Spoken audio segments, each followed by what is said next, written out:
I realised that things were wrong, but not to the point that I knew that it was life-threatening. I felt that my life was in danger at that point. If it had not been for the team around him, he would have drowned. He would have either drowned on the bottom, breathing that tank until there was no gas left in it, or he would have died on the ascent because he didn't make it to the surface on the gas he was carrying. Slowly he was poisoning himself. If it had gone on much, much longer, as we saw later on, he would lapse into unconsciousness and eventually would have drowned. The longer he stays on the rebreather, the more trouble he's in.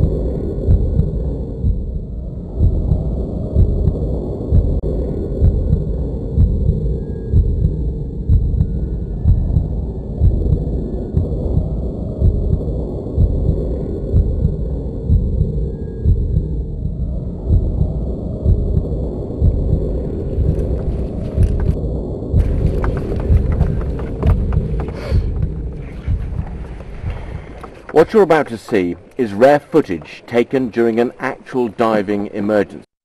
It was captured in real time by a remote operated vehicle, or ROV, that was being used by the police. Now, the incident happened in a flooded quarry and very nearly resulted in the death of a Sky News underwater cameraman from carbon dioxide poisoning. Kevin Capon was diving on a closed-circuit rebreather unit similar to this one. Following incorrect instruction received during training, Kevin used a widely practiced but fatally flawed technique for preparing the rebreather. It nearly cost him his life. Together with the police, the Sky News dive team and I featured an ROV that can locate bodies of murder victims dumped in water. The device gathers vital evidence prior to police divers approaching the scene. Amongst other onboard detection devices, the ROV is equipped with a video camera. After about an hour into the filming, it became apparent to me and the safety diver that something was bothering Kevin. We noticed that he was unusually agitated and was struggling to control his camera. He even collided with the ROV. I realised that things were wrong, but not to the point that I knew that it was life-threatening.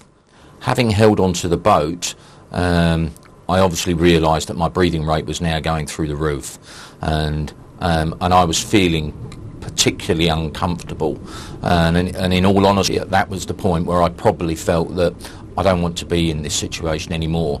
And my initial first thought was, I need to get out of here. If we look at Kevin, he swims over to the boat and he hangs on, trying to get a grip of the situation.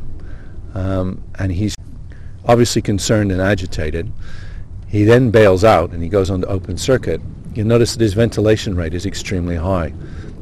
We would estimate somewhere between 150 and 200 litres a minute initially, 46 breaths a minute, and that's really, really going some. And while all of this is going on, there seems to be no urgency with the rest of the dive team. And they're looking to Kevin, who is the most experienced diver, for guidance, and in reality, he's compromised at that boat. His blood level has got a high CO2 level. He's probably having difficulty thinking about what he's doing, and although he does respond to signals, he responds to the signals slowly. Kevin is completely unaware of what is happening. A buildup of carbon dioxide in the breathing loop is slowly killing him. To understand exactly what went wrong, let's first look at how a rebreather should operate when working properly. When the diver exhales, the gas contains decreased levels of oxygen and increased levels of carbon dioxide. It passes along a tube to the base of a canister containing granules of calcium hydroxide and sodium hydroxide that scrubs the CO2 from the breathing loop. Once the CO2 has been removed, the air is then analysed by oxygen sensors and the metabolized O2 replaced. The reoxygenated gas is then breathed by the diver.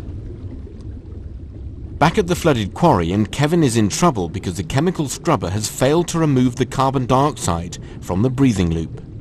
In this instance, we did a lot of investigation after the incident and found that the divers had been incorrectly taught how to fill the scrubber. They were tipping out the material, breaking it up, breaking up the lumps, and then tipping it all back in. And what that does, that mixes up the material. So instead of having a layer of used material in the scrubber and then behind that a layer of unused material, what you end up with is it all mixed up, and so the CO2 can just track straight through. The fresh supply of chemical is capable of removing the carbon dioxide from the exhaled gas. In this case, however, what the diver had done was, instead of filling the rebreather with a new supply of chemical, he had reused the supply from a previous dive, and therefore it no longer had the capability of removing carbon dioxide from his exhaled gas, and just allowed it to pass through and back into his breathing mixture. The trouble was, Kevin and the rest of us on Sky News dive team were taught this practice on the rebreather course. A subsequent investigation by the Health and Safety Executive revealed that the practice of mixing up reused scrubber material with good material was commonplace. I was absolutely amazed to find out how many divers, when I started to make inquiries, repacked a partially used canister.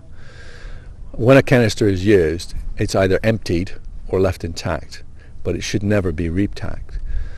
Part of it goes from old military myths where you could take your material out and dry it on a poncho and then put it back together and do another dive. The reality is that's not the case, especially with the new scrubber materials that are in use today. Once the bed is disturbed, it should be disposed of and fresh material put in. People clearly don't understand the significance of how the canister works and the implications of disturbing the bed before a dive. Throughout the entire incident, Kevin strongly believed that he was still in control of all of his faculties. To fully demonstrate exactly what was happening to him, we'll use several graphic indicators. They represent the level of CO2 in his blood, the level of consciousness, and the quantity of breathing gas remaining in his 3-litre bailout cylinder. I always felt that I was in control of the situation. After having bailed out onto open circuit, I realised that we needed to get to the surface. And I do believe, and I still believe now, that we did it in a controlled manner, and that I was able to control the ascent accordingly. But, as you say, the experts who have looked at it would say otherwise. Gradually, he perceives through the clouds of his mind that what he has to do is get off the rebreather and on to open circuit, normal scuba, which he's carrying for the emergency. However, the carbon dioxide is still in his bloodstream and still clouding his thought processes. So he stays there and stays there. And his team around him don't understand what's going on, and they are watching him. What's happening now is that he's breathing very quickly. He's using up a very limited supply of gas, and he's going to use it up very quickly. As he ascends, in the end, you see that he runs out of gas. As the CO2 enters Kevin's blood supply, his level of consciousness keeps falling, as does the supply of emergency gas. CO2 poisoning forces divers into a bizarre cycle of pointless repetitious action. It's called automaton behavior. Kevin may look as though he's in control, but actually he has already become detached from reality. No matter how hard he breathes on compressed air at depth, he is not going to reduce the CO2 in his bloodstream to a level where he's back to normal in a very short period of time. The high level of CO2 is causing him to breathe rapidly throughout the dive. He's getting through his gas very, very quickly. The dive team at the moment are standing off and watching him conduct a slow ascent, which is admirable for decompression purposes. But sooner or later, if you watch the video, it's inevitable because of his breathing rate, he's going to run out of gas, which inevitably you see him, it happens. At this point, we now have a semi-unconscious diver underwater with nothing to breathe. The safety diver offers his own emergency gas supply, but for some reason Kevin feels he doesn't receive any air from it. Another possible indication of his falling level of consciousness. As he desperately grapples for air, fear is starting to take hold. I was breathing incredibly fast now, and it felt that the majority of air wasn't actually getting into my lungs anyway. At that point, there was probably a little bit of panic. Having been to the safety diver and taken his regulator and not what I felt got anything from it, I then went to your spare auto air, which then I took air from, and thankfully I got air from it. But there was probably, and what looks like on the video, a mild degree of panic of me grappling around trying to get some air from someone. But remembering I'm still underwater, I'm breathing at an incredibly fast rate, and air is pretty important to me at that particular time. At this stage the team are close to the surface, but then suddenly Kevin's level of consciousness falls dramatically. Watch his white fins on the right of the screen. At this point you can see that his legs have all but stopped moving. If he hadn't have been almost at the surface, it is highly probable that he would not have survived. He could have died on that dive, and it could have been his last. If it had not been for the team around him, he would have drowned. He would have either drowned on the bottom, breathing that tank until there was no gas left in it, or he would have died on the ascent because he didn't make it to the surface on the gas he was carrying.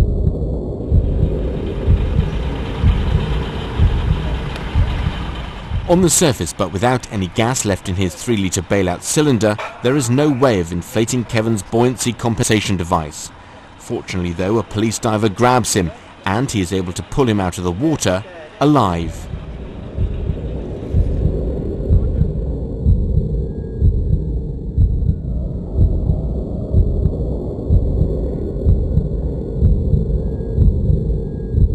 If we look at the incident itself, some of the failures that were involved in it, the manufacturers produce very, very good guidelines that come with all rebreathers. And one of the first key issues is failure to follow the manufacturer's guidelines. The second one that obviously contributed to this was the repacking of the rebreather canister, a partially reused canister. That means the reaction front had changed. So it was inevitable that the diver was going to become compromised with CO2 poisoning. It was just a matter of time. The third thing was really failure of the dive team to recognize the seriousness of the situation once the incident began to occur. It took them a long time to actually get a handle on that, and that could have had a disastrous outcome if they hadn't realized towards the end. The fourth thing they really need to think about, which all divers need to think about, is the suitability of their gas for bailout. This was a particularly long dive. It was a mission that involved filming, which was going to keep the divers in the water for a long period of time, could potentially have created a fairly large, substantial decompression obligation, and yet the dive was being done with a 3-litre pony as a bailout gas. Was that suitable? Was the bailout gas for that dive appropriate? And people really need to think about that.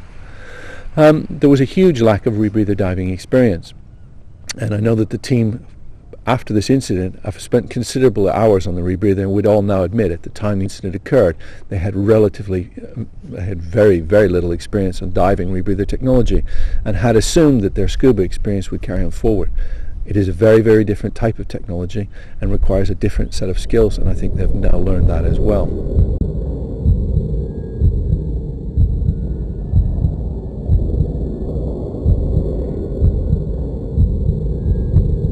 You're playing with fire, you're playing with the breathing mixture that keeps you alive, and the CO2 absorbing the expired CO2 from your breath is a key element of the rebreather.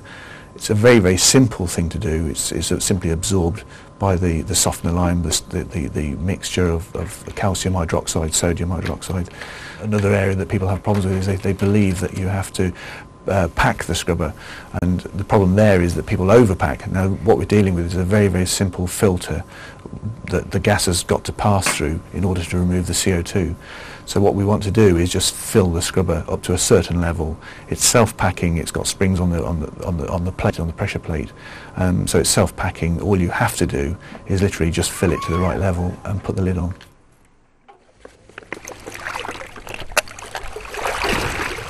Kevin has fully recovered from the incident and is now back at work with the dive team.